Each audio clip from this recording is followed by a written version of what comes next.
Mabilis na nasisira ang marupok na tigil putukan sa pagitan ng Washington at Tehran. Magdamag ikaapat na sunod na gabi ng pag-atake ng US forces sa mga target ng Iran, tinamaan ang mga pasilidad militar sa buong timog ng bansa habang pinaiigting ni Pangulong Trump ang kanyang patakaran ng panggigipit. Gumanti na ang Iran at pinalawak ang labanan. Ayon sa CENTCOM, tinarget nito ang hindi bababa sa 7 komersyal na barko sa isang linggo. Nagbanta ang IRGC na haharangin pa ang mas marami pang ruta ng pagluwas ng enerhiya mula gitnang silangan. Kamakailan, inatake ng missile at drone ng Iran ang Kuwait, Bahrain, Jordan, Qatar at Oman. Ayon sa IRGC, may nasira silang mga US base at interes ng Amerika. Samantala, lalong pinalalakas ni Pangulong Trump ang kanyang banta ng paglala. Ihuhuli ko muna ang mga target sa enerhiya pero sa huli, tatamaan din natin ang mga target sa enerhiya. Oo, pero tatamaan natin sila ng matindi ngayong gabi. Tatamaan natin sila ng matindi bukas ng gabi. Matindi ang tatama sa kanila sa susunod na gabi. Sa susunod na linggo, lalala pa dahil mga planta ng kuryente at mga tulay na ang susunod. Wawasakin natin lahat ng kanilang mga planta ng kuryente. Wawasakin natin ang lahat ng tulay nila maliban kung makipag-usap sila. Hindi ito unang beses ginamit ni Trump ang ganitong banta para itulak ang pag-uusap, pero nagpapakita itong pwedeng lumawak ang labanan at magdulot ng matitinding kahihinatnan sa Iran at mga bansang nasa Gulpo habang wala pa ang Israel sa labanan ngayon. Tinataya ng mga opisyal ng Israel na pinapataas ng US ang paghahanda para sa posibleng muling pagsiklab ng malawakang labanan laban sa Iran. Magdamag, muling ipinatupad ng US ang blokadang pandagat sa mga pantalan ng Iran. Tumaas ang presyo ng langis sa pinakamataas mula ng lagda ng MOU dahil sa pang-ambang maapektuhan ang daloy ng langis sa Strait of Hormuz. Para sa karagdagang reaksyon, ikinagagalak naming tanggapin si Jonathan Sayeh, isang research analyst na nakatutok sa Iran sa Foundation for the Defense of Democracies, na sumasama sa atin na yon ng live mula sa Washington. Magandang makasama ka. Maraming salamat muli. Kaya ang Strait of Hormuz ang nananatiling sentro ng tensyon na ito. Sino ang may kontrol at ano ang maaari nitong idulot? Epektibo ba ang pressure ng militar? Nagsagawa ang US Central Command ng mga pag-atake sa Iran sa loob ng 90 minuto kaninang umaga. Ito ba ang kinakailangan para maibalik ang Tehran sa negosasyon? Ano ang iyong opinyon? Hindi ang pagbabalik ng Tehran sa negosasyon ang hamon, kundi ang makuha ang mahahalagang konsesyon mula sa kanila. Parehong sinasabi ng Tehran at Washington na handa silang makipag-usap kahit may putukan, ngunit hindi ito garantiya ng magandang resulta. Pero pagdating sa mismong kipot ng Hormuz, ang hamon ay kaya ng rehimen na haramin ng kipot gamit lang ang isang drone. Hindi na kailangan ng missile, kahit minsan ginagamit pa rin nila. Kung alisin ang lahat ng instalasyong militar, tiyak na may epekto ito, pero isang tao at isang projectile lang ang kailangan para harangin ulit. Gayunpaman, maaring senyales ang kampanya na nag-iisip ang Estados Unidos ng ibang opsyon. Alam ko na naging matindi ang diskusyon, pati na sa timog kanlurang probinsya ng Bushehr, tungkol sa posibleng pagpapadala ng mga tropang panlupa para talagang siguraduhin ang seguridad ng kipot. Pero mukhang malayo pa tayo doon. Ang media ay tila pinipilit ang mga namumuno sa Tehran na umiwas sa pag-atake sa kipot, sa halip na tanggalin ang kanilang kakayahan at sirain ang kanilang mga kagamitan mismo. Ano opinyon mo sa muling pagpapatupad ng US blockade sa mga daungan ng Iran? Ayon sa US military, 2 komersyal na barko ang pinabalik matapos muling ipatupad ang blockade. Sinabi ng US na 7 komersyal na barko ang inatake ng Iran nitong nakaraang linggo at patuloy pa rin tina-target ang mga bansa sa Gulpo. Hanggang kailan ito magtatagal bago lumala ang sitwasyon? Ano masasabi mo? Nakita natin na ang blockade ang pinakamabisang paraan ng panggigipit ng Estados Unidos laban sa Islamic Republic dahil ito ang perpektong halimbawa ng maximum pressure campaign at limitado lang ang epekto ng mga parusa. Dahil sa blockade, hindi nakapuslit ng langis ng iligal ang rehimen papuntang China. Kaya napakahalaga ng leverage na yon, lalo na ngayon na sumisirit ang inflation sa Iran na pinakamataas mula noong ikalawang digmaang pandigdig. Pero muli, lumilitaw ang tanong, Kung ang pressure ba ay nagpapakalmante lang sa kilos ng Tehran o kung ang paranoia na muling lumalakas sa mga opisyal ng rehimen ay magdudulot ng mas maliit na posibilidad na pumirma sila ng kasunduan. Makikita nila ang kompromiso bilang kahinaan at sa ngayon, lahat ng palatandaan ay tumuturo sa huling posibilidad. Kaya ang totoo, hindi ito tungkol sa paggamit ng lahat ng kakayahan para makakuha ng mas magandang kasunduan, kundi ang pagpapahina talaga sa rehimen sa loob upang maihanda ang daan para sa sistemikong paglilipat ng kapangyarihan sa Tehran.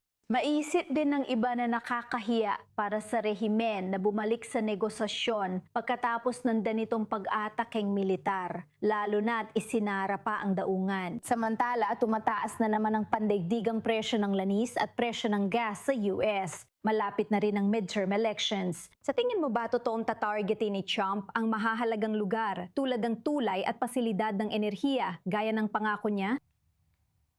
Totoo ang mga palatandaan at may ilang lugar na tinamaan noong unang bahagi ng digmaan, ilang buwan na ang nakalipas. Ngunit hindi pa tiyak kung iyon talaga ang mga target o resulta lang ng ibang pag-atake. Pero ang hamon ay hindi lang ang target kundi ang mensahe sa likod nito. Ang ideya na wasakin ang mga infrastruktura at kakayahan na ito. Ang paglalagay ng presyon sa mga Iranian para mapilitan ang rehimen at magkaroon ng mas magandang kasunduan ay hindi lang nagbabantang ma-alienate sila, kundi nakabatay rin sa maling kalkulasyon. Ang bagong presyon gaya ng nabanggit ay di naman nagpapakalmante sa kilos ng rehimen. Doon nakasalalay ang hamon. Dapat malinaw ang mensahe na kung ang mahahalagang infrastruktura ay tinamaan sa loob ng Iran, ang layunin ay bigyang lakas ang masa. At hindi pabayaan ang mga Iranian na walang infrastruktura sa ilalim ng malupit na rehimen na pumirma lang ng kasunduan sa Estados Unidos. Maraming panganib sa mga hakbang na yon. Hintayin natin ang susunod na mangyayari. Live mula sa Washington, gaya ng dati, pinahahalagahan namin ang iyong pananaw. Jonathan Saye, salamat. Salamat! At para sa karagdagang balita, inatanggap namin sa studio si Danny Ayalon, dating embahador ng Israel sa Estados Unidos at dating Deputy Foreign Minister ng Israel, pati ang aming Senior Middle East Correspondent Ariel Ozeran at Correspondent Bilal Sladen. Mga Ginoo, maraming salamat, Ambassador. Mabuti at nandito ka ulit sa studio. Si Donald Trump ay lumabas na tila handang makipaglaban kung tutuusin. Pakiusap, pag-usapan natin ang mensaheng ipinapadala niya ngayon sa mga Iranian. Parang nawawalan na siya ng pasensya sa ngayon. Sa tingin ko, kapag pinag-uusapan si Trump at ang mga mensahe niya, kailangan laging isaalang-alang ang petsa at ang kasalukuyang mood ng presidente.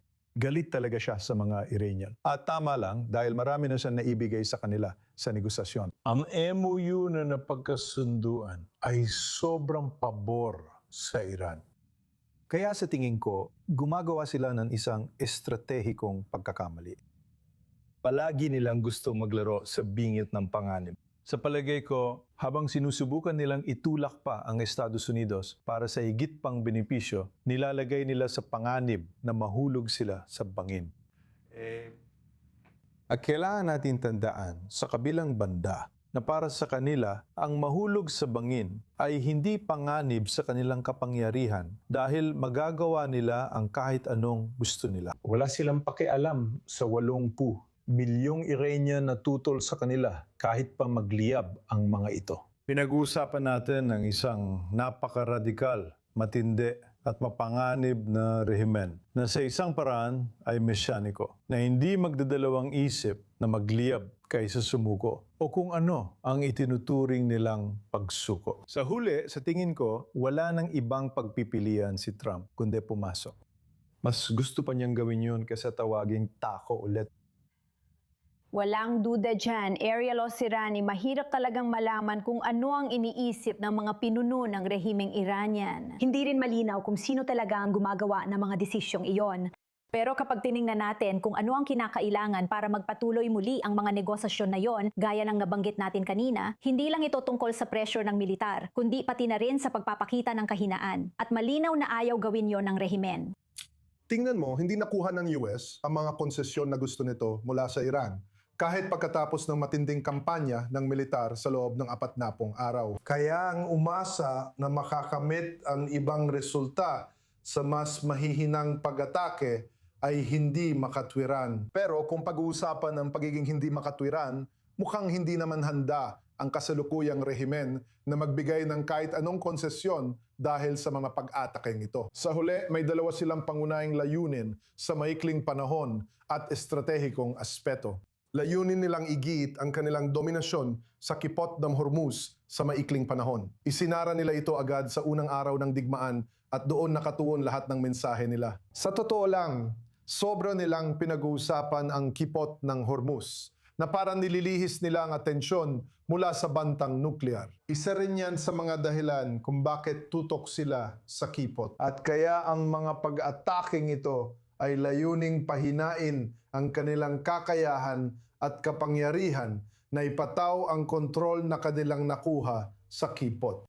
Hindi malamang na magbabago ito agad-agad sa ngayon.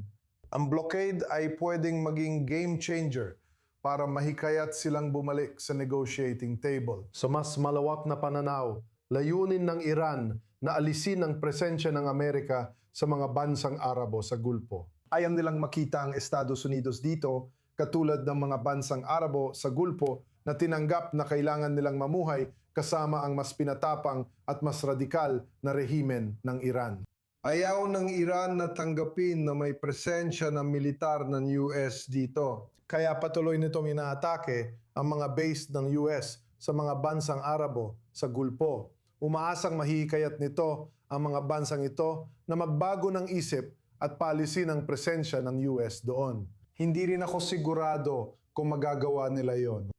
Makamit ang kanilang mga layunin. Sa huli, may matinding sama ng loob sila, lalo na pagkatapos ng pagkakapas lang sa kataas-taasang pinuno. Gusto nilang ibalik ang danggal nila at magagawa nila ito hindi sa pagbibigay ng mga konsesyon, kundi sa paglalagay ng mas matinding presyon sa mga Amerikano. Iyan ang dahilan ng kilos nila ngayon. Hindi ang pagbabalik sa negosasyon, pagsubok na itigil ang digmaan at makipagkasundo sa Estados Unidos, kundi ang paghahanap ng iba't ibang paraan para mapilit nila ang US sa panibagong uri ng MOU o kahit papaano ay ang kaisipan ng pagkakaroon ng kasunduang diplomatiko sa Iran na pabor sa pananaw ng Iran.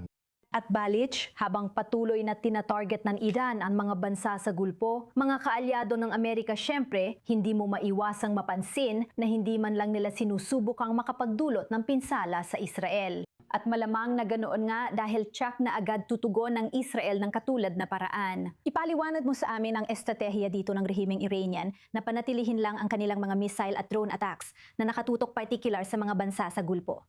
Kaya sa madaling salita, may dalawang baraha ang mga Iranian na pwedeng gamitin dito. Ito ang pinakamahalaga para sa kanila. Ang una ay ang Strait of Hormuz, gaya ng sinabi ni Ariel dito. Mas mapipilit nila si Donald Trump at ang pandaigdigang ekonomiya sa pamamagitan ng mas mabigat na ekonomikong parusa, pati na rin ang mga pag-atake sa mga estado sa Gulpo. Sa huli, nakikita natin na mas mahalaga sa kanila o ang pangunahing inaalala nila ay ang kanilang kasaganaan at katatagan sa rehiyon kaysa sa iba pang bagay. Sa pag-atake sa kanila, iniisip ng mga Iranian na paraan ito para mapuwersa si Donald Trump. Pero pagdating sa mga Israeli, ibang usapan na ito. Iniiwasan nilang atakihin ang Israel. Kaya dinala ng mga Amerikano ang mga fuel tanker at fuel jet mula Gulf countries papuntang Ben Gurion Airport sa Israel dahil alam nilang hindi sila tatargetin ng mga Iranian. Kaya naghihintay ang Israel na magkamali ang mga Iranian tulad ng sinabi ng isang opisyal noong nakaraang linggo na atakihin sila para rumespond sila ng hindi proporsyonal kundi sa pamamagitan ng malawakang operasyon. Ito ang hinihintay ng Israel. Sa ngayon, pinipigilan ng mga Iranian ang pag-atake sa Israel. Sa tingin ko, wala silang dahilan para gawin yon sa ngayon. Kung muling sumiklab ang digmaang sangkot ng mga Amerikano, palagay ko sasali ang Hezbollah at muling magkakagulo sa rehiyon. Anumang maling kalkulasyon ay maaring magbago sa takbo ng mga pangyayaring ito. Ambassador, tungkol naman sa Israel, alam nating malamang na pupunta si Benjamin Netanyahu sa Washington. Pupunta siya sa libing ni Senador Lindsey Graham. Maraming usap-usapan din na magkakaroon ng pagpupulong sa White House kasama si Pangulong Donald Trump. Marami siyang kailangang pagtuunan ng pansin. Sabihin mo sa amin, hindi lang ang tungkol sa mga banta at sa Iran dahil ilang buwan na lang ay eleksyon na. Well, Benita, siyempre, ito ay isang napakalungkot na okasyon dahil sa pagkamatay ni Senator Lindsey Graham na mabuting kaibigan niya at isang dakilang Amerikano. Ambassador, pasensya na. Kailangan kitang putulin dahil mukhang may problema tayo sa iyong mikropono. Babalikan namin ang puntong iyon mamaya. Hihilingin ko kay Ariel Ozeran na ituloy ang usapan niyan. Ano ang magiging pangunahing iniisip ni Benjamin Netanyahu kapag nagkaharap sila ni Donald Trump sa mga susunod na araw? Oo, ito ay para i-coordinate ang mga posisyon ng Jerusalem at Washington sa iba't ibang issue. Una sa lahat, Iran. Nasa gilid lang ang Israel, pero hindi ibig sabihin na wala itong interes o boses sa kung ano ang gusto nitong gawin ng US sa Iran. Gayon din, ang mga usapang pinamamagitan ng US sa Lebanon. Walang opisyal na pagpupulong kina punong ministro Netanyahu at Pangulong Joseph Aoun ng Lebanon, pero parehong silang pupunta sa Washington ng magkasabay. Kaya, sino makakalam kung ano ang mangyayari sa likod ng mga saradong pinto? Gayon din, tungkol sa Syria, parang ipinapahiwatig ni Pangulong Trump na gusto niyang makita na umatras ang mga puwersang Israeli, hindi lang mula sa Lebanon, kundi pati na rin sa Syria. Pero ang mahalaga ay paano makakamit ng Israel ang layunin nito sa Iran.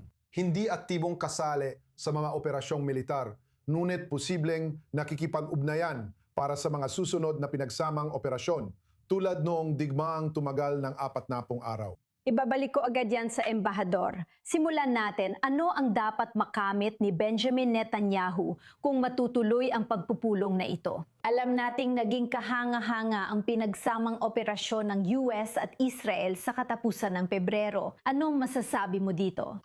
O una sa lahat, isa itong magandang oportunidad. Sinabi nating set na okasyon. Pero isa talaga itong magandang pagkakataon. Dahil kung hindi ako sigurado kung magkakaroon ng pagpupulong bago ang eleksyon dito sa katapusan ng Oktubre. Siguradong makikita siya ng presidente.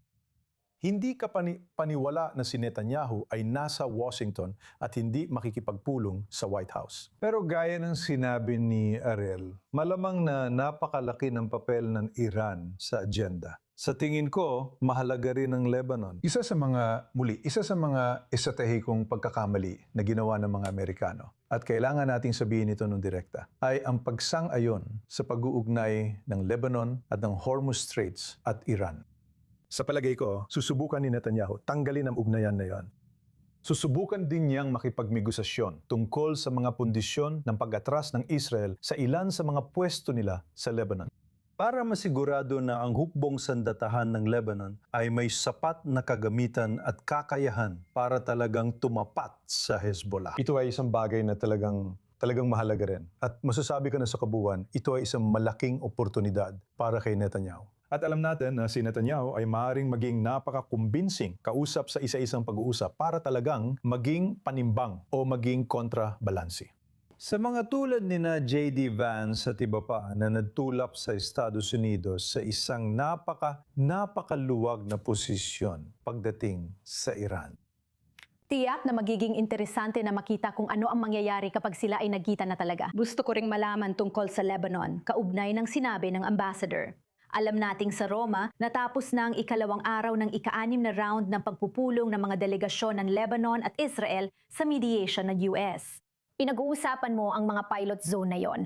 Ano ang lumalabas sa mga pagpupulong ngayon? At syempre, napakasignifikante na kahit may koneksyon sa Memorandum of Understanding, sa katunayan sa Italya, tuloy-tuloy ang mga pagpupulong.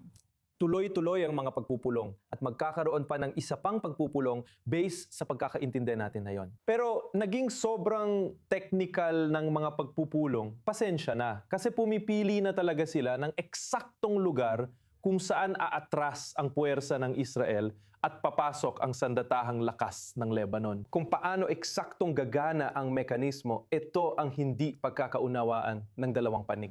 Ayaw ng mga Lebanese na i-validate ng hukbong Israeli pagkatapos nilang umatras at tumasok ang hukbong Lebanese. Siyempre, nililinis ang dapat nilang linisin ang mga infrastruktura na pag-aari ng Hezbollah, mga operatiba ng Hezbollah. Pigilan silang bumalik sa mga lugar na yon dahil pwedeng paalisin ang Hezbollah pero kaya pa rin nilang bumalik kahit kailan at saan nila gusto. At ang kasunduan na mukhang ayon sa mga ulat sa Arab media pero pati na rin mula sa sarili nating tao, si Raziel, ay isang ikatlong partido ang gagawa noon. Hindi malinaw kung aling bansa o aling organisasyon ang gagawa noon. Pero mukhang pati ang UNIF, halimbawa, ay hindi rin isasama sa posisyong iyon. Walang magiging ikatlong partido dito. Isa pang mahalagang issue para sa mga Israeli ay ang mga pribadong bahay sa Timog Lebanon, sa mga lugar na karamihan ay Shia, kung saan sinasabi ng Israel na doon nag-iimbak ng armas ang Hezbollah. Isang bagay na malinaw din nating nakikita mula sa iba't ibang mga video at larawan na inilalabas ng IDF. At sinasabi ng mga Lebanese na yon, at ito ang kasunduan na yon sa mga ulat, mulay ito ay isasagawa ayon sa batas ng Lebanon. Ibig sabihin malamang ay magkakaroon ng isang uri ng, alam mo na, hukom na kasangkot dyan para makuha ang pahintulot para sa Lebanese army na pumasok sa pribadong bahay na yon at suriin ito. Magulat tungkol dito pagkatapos. Kamangha-manghang balita ang lumalabas mula sa Roma. Tulad ng nabanggit, sabay nating hinihintay kung paano ito konektado sa Memorandum of Understanding.